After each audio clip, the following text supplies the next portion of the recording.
నిన్ను రమ్మంటున్నారన్నారు. ఈయన హాయిగా ఒక బాసుం పెట్టేసుకుని ఆ పువ్వులు కట్టుకుంటున్నారు.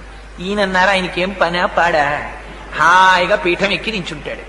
అందుకని వాణ్ణి వీణ్ణి అందరినీ పిలిచి కబుర్లు చెప్తానంటాడు.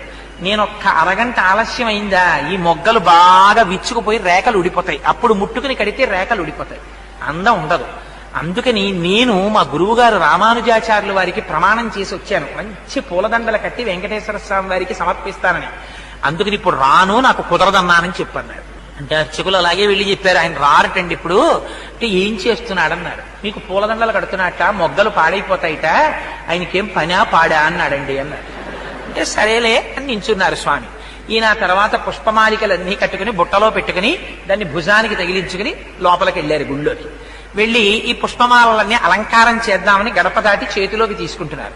వెంకటేశ్వర స్వామి వారి మూతి ముడుచుకుని అన్నారు, పుష్పమాలలు మాత్రం పట్టుకొచ్చేస్తావు, అలంకారం చేసేస్తావు,